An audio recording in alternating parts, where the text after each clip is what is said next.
The marriage license shook once in Clara Whitfield's gloved hand. "Will you marry me, Mr. Hale? Before Saturday, Gideon Rusk will take my father's ranch, and I—" Yes. Jonah Hale said it before she reached the reason. Frost silvered his porch. A clock struck 6 inside the dark house. Clara stared at him. Jonah stood in shirt sleeves, 42, broad across the chest, with gray at his temples. Steam rose from his cup. His face did not move. "Did you hear me?" "Enough of it. If that answer caught you, stay close." Before sundown, Clara would find a dead man's warning under her new husband's saddle. She had ridden 9 miles through Montana snow to ask the one man in Bitterroot Valley who avoided town. Jonah bought flour at dawn, sat alone at funerals, and left dances before the fiddler raised his bow. 6 years earlier, his wife, Sarah, had been lowered beneath the cottonwood behind his house. Since then, only chimney smoke told neighbors he was there. Clara had brought a bargain, not a dream. Her father, Walter Whitfield, had died under a wagon 3 months before. The sheriff called it a broken wheel. Clara remembered the clean cut through the axle and the black grease on Gideon Rusk's cuffs at the burial. Rusk owned the freight line, the hotel, and half the county board. He held a paper bearing Walter's mark. It said the Whitfield Ranch and its deep spring would become his unless Walter's lawful household proved the claim before Saturday. Clara could run 800 cattle.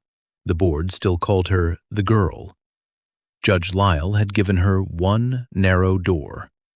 A husband with 5 years on Montana land could join the claim and force a federal hearing. Jonah had 12 years, no debt, and a name men respected. She laid out every term at his kitchen table. Separate rooms, separate money, no claim on Jonah's cattle. Once the federal office sealed the land, either could end the marriage. The room smelled of coffee, leather, and cold ashes. One chair carried her coat.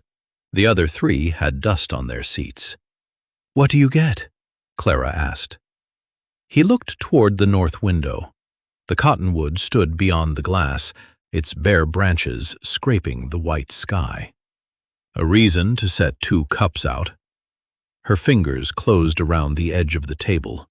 He turned back before she could study his face. "Rusk will not wait for Saturday," he said. "He will move today." "How do you know?" Jonah reached for his gun belt. "Because men like him never trust paper when fire works faster." They rode for Dry Creek before the sun cleared the ridge. Jonah kept his bay mare beside Clara's smaller horse, never ahead of her. Wind swept hard crystals across the road.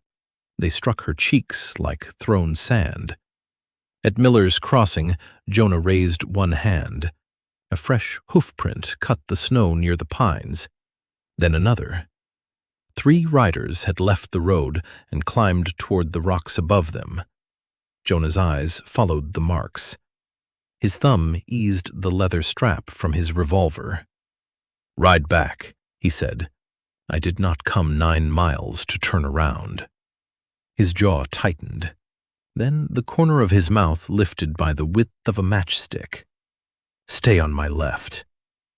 The first shot burst from the ridge. Clara's horse reared.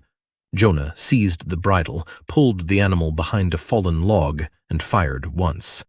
A rider cried out. Hooves battered frozen earth as the others fled through the timber. White bark beside Clara's head split open. A thin line warmed her cheek. Jonah touched the blood with 2 fingers. His breath came short through his nose. He checked her eyes, her hands, then the ridge. "That shot was meant for you." Clara wiped her cheek. "Then we should not keep the judge waiting." For the first time, Jonah looked at her as if his quick yes had carried a weight he had not measured. At noon, Judge Lyle married them beside a smoking stove. His clerk served as witness. No ring passed between them. Jonah held Clara's hand while the judge spoke, his palm rough, his grip careful. Outside, church bells marked 12. Across the street, Gideon Rusk watched from the hotel window. He lifted his glass toward them. Jonah guided Clara toward the hitching rail. A folded paper waited beneath his saddle strap, pinned there by a rusted nail. Clara pulled it free. The handwriting belonged to her father. She knew the hard W, the broken tail on every Y. Only 8 words crossed the page. Do not trust Jonah Hale with the spring. Behind her, Jonah cocked his revolver. Clara, he said, do not turn around. The hotel window flashed. Jonah fired past her shoulder. The shot shattered the hotel lamp. Glass burst across Gideon Rusk's empty chair. Jonah hooked one arm around Clara's waist and pulled her behind the water trough as another bullet struck the hitching post. Horses kicked against their reins. Men dropped flat inside the barber shop. Sheriff Amos Bell ran from the jail with a shotgun. By the time he reached the hotel, the upper room was empty. Its rear window stood open. A rope hung toward the alley, turning above fresh tracks. Gideon Rusk was gone. Jonah lowered his revolver only after the church bell stopped. Clara stayed beside the trough, her father's warning stiff between her fingers. You knew someone would shoot. I knew Rusk would answer. That is not what she asked, Sheriff Bell said. Clara held up the paper. Jonah read it once. The skin beneath his right eye pulled tight. It is Walter's writing, he said. Then tell her why he wrote it, Bell said. Jonah looked down Dry Creek's empty street. Snow gathered on his bare head. 7 winters ago, Sarah was sick, he said. A doctor in Helena wanted $600 before he would come. Rusk offered the money if I witnessed a water lease on Walter's spring. Clara's fingers bent the warning. You sold him our water? I signed the witness page. Walter found us before Rusk sealed the lease. He tore it apart and ordered me off his land. But Rusk kept your signature. Yes. And Sarah? Jonah watched snow vanish against the dark trough. The doctor arrived 11 days too late. Clara's breath clouded between them. She saw no excuse there, only an old wound. Clara lowered the page. Jonah did not reach for her. He stood with both hands open, waiting for whatever she chose to do. Why did my father meet you before his wagon broke? Sheriff Bell turned sharply toward him. Jonah's eyes stayed on Clara. Walter learned Rusk had joined my old witness page to a new deed, a deed giving him the whole spring. Walter found the true lease, but he hid it before he could bring it here. Where? Widow's Cut. Bell grabbed Jonah's sleeve. That rail tunnel was closed after the blast.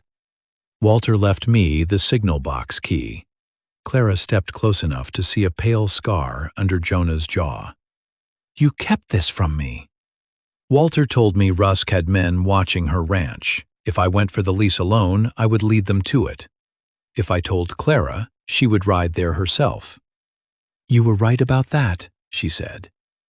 The hand Jonah had held before the judge now rested beside Clara's revolver. Remember that hand. Before moonrise, it would choose between pulling the trigger and pulling him from the dark. Sheriff Bell ordered them to wait for deputies. Then smoke rose beyond the southern ridge. It came from the Whitfield ranch. Clara was in the saddle before Bell finished speaking. They found the barn office burning. Flames ran along the dry roof. Walter's ranch hand, Ben Carter, lay near the well with rope cutting both wrists. Jonah sliced him free while Clara dragged the record chest through a window. The chest opened under her boot. Nothing waited inside but ash and a brass railroad token stamped with 2 crossed picks. Jonah turned it in his palm. "Widow's cut," he said. "Rusk already knows." They rode south as daylight drained from the valley. Neither spoke. Clara kept 10 feet between their horses. Once, Jonah looked back at her. She did not close the distance. The abandoned tunnel opened beneath a wall of black rock. Burned timbers leaned across its mouth. Cold air breathed from within, carrying wet stone and old smoke. Jonah lit a lantern. Clara drew her revolver. "If that warning is the last true thing my father left me, I will follow it," she said. "Then keep the gun ready." They went underground. Water covered the rails. Their steps sent small waves into the dark. 50 yards inside, Jonah stopped beside an iron signal box fixed to the wall. His key turned. Inside lay an oilskin packet. Clara opened it beneath the lantern. The first paper was the true water lease, unsigned by Walter and marked "Cancelled." The second listed cash paid to 3 county officers. The third bore Walter's mark above a deed to the entire ranch. Below it stood Jonah's signature. Slow clapping came from the tunnel mouth. Gideon Rusk entered with 2 armed riders. A black powder fuse curled behind their boots. "Ask your husband which signature is false," Rusk said. Clara looked at Jonah. His lantern shook once. "Mine is real," he said. Rusk struck a match and touched it to the fuse. Blue flame raced across the ground. The mountain fired first. The blast lifted the rails from the ground. Jonah threw Clara behind the iron box. The lantern vanished beneath falling stone.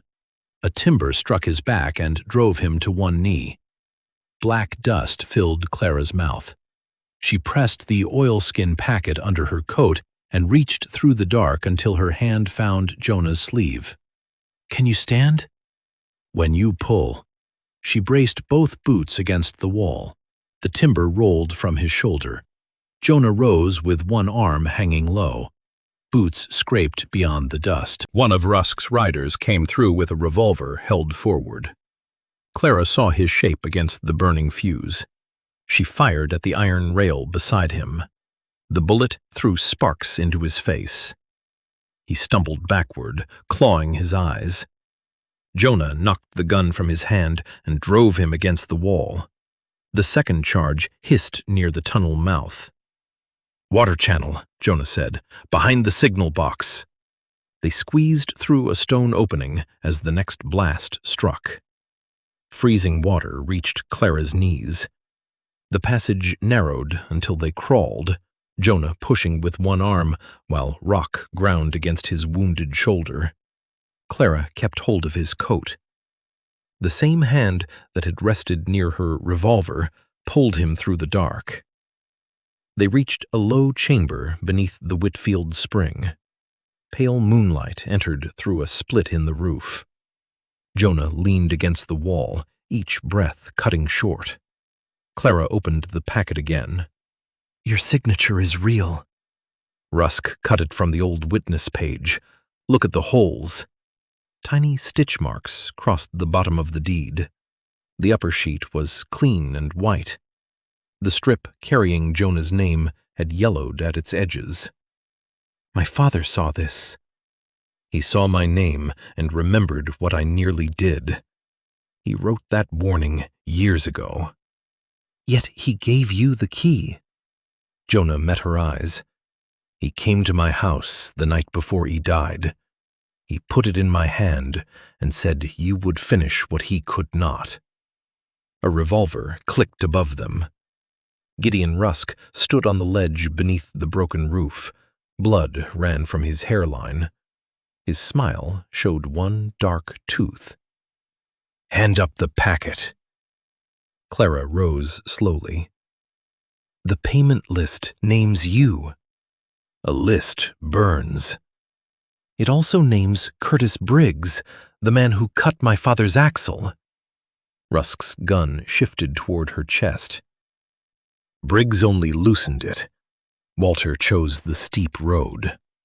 Jonah's eyes moved toward the opening behind Rusk. Sheriff Bell stood there with 2 deputies, snow white across their coats. "Set it down, Gideon," Bell said. Rusk spun and fired. Jonah struck Clara sideways as the bullet crossed the chamber. It tore through his upper arm. He hit the water hard. Clara came up on one knee and fired. Rusk's revolver flew from his hand. He slipped from the ledge, struck the shallow pool, and surfaced under 3 leveled rifles. Bell pulled him upright by the collar. "Curtis Briggs is already talking," the sheriff said. "Now everyone heard you." Clara dropped beside Jonah. Water darkened his shirt. He tried to sit. "The packet?" he asked. She held it above the water. "Still dry." Clara pressed her forehead to his for one brief second. His skin was cold, but his breath warmed her cheek. Around them, deputies chained Rusk's wrists. The iron links struck stone. Jonah's good hand rose, paused beside her face, then settled against the back of her neck. She did not move away. His mouth lifted slightly. Good wife. 3 weeks later, a federal clerk sealed the Whitfield claim inside the Dry Creek courthouse. The true lease canceled Rusk's deed. His payment book opened 6 more cases before winter ended. Jonah said little during the hearing. His arm rested in a sling. Clara sat close enough that their sleeves touched. That evening, he carried his small travel bag to her porch. "The land is yours," he said. "Judge Lyle can end our arrangement Monday." Clara looked at the bag, then at the dark road leading toward Jonah's empty house. She took the folded release paper from his coat pocket. Without reading it, she crossed the kitchen and fed it into the stove. Fire curled through the judge's seal. Jonah stood beside the table where 2 cups waited. One stood beside hers, steam rising in 2 white lines through the kitchen's amber light that cold evening. "Clara, would you let me stay as your real—" "Yes," she answered before he finished. Jonah's bag struck the floor. Clara caught his coat with both hands and kissed him while snow swept through the open door. Outside, the spring wheel broke free of its ice and turned beneath the moon. If their story kept you riding beside them, subscribe and join the next Frontier Tale.